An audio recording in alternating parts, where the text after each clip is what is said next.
9ஆம் வகுப்பு மட்டுமே படித்த ஒரு பெண் வீட்டின் ஒரு மூலையிலிருந்து மாதம் 20,000 ரூபாய் சம்பாதிக்கிறாள் என்பதை நம்ப முடியுதா? நிலமில்லாத 9 வகுப்பு படித்த பெண்ணுக்கு எப்படி மாதம் 20,000 ரூபாய் வருமானம்?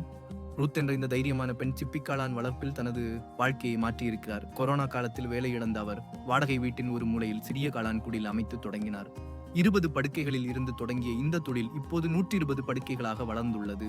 வைக்கோலை ஊற வைத்து காளான் விதைகளை தூவி பாலித்தீன் பைகளில் அடுக்கடுக்காக அமைக்கும் இந்த எளிய தொழில்நுட்பம் எப்படி விதைத்த 18ஆம் நாளில் மொட்டு விடுகிறது, 21ஆம் நாளில் அறுவடைக்கு தயாராகிறது. ஒரு படுக்கையில 3 முறை அறுவடை செய்யலாம். 10 நாட்கள்ல மீண்டும் கிடைக்குது. தினமும் 6 மணி நேரம் வேலை செய்தால் தினசரி 4 முதல் 5 கிலோ வரை காளான் கிடைக்கும். கழிவு எதுவும் இல்லை. பழைய படுக்கைகளை மாட்டுத் தீவனமாக பயன்படுத்தலாம். வீட்டில் இருந்துகிட்டே குடும்பத்தை கவனிக்கும் போதே இந்த தொழிலை செய்ய முடியும். இப்போது அவருக்கு மாதம் 20,000 ரூபாய் லாபம் கிடைக்குது.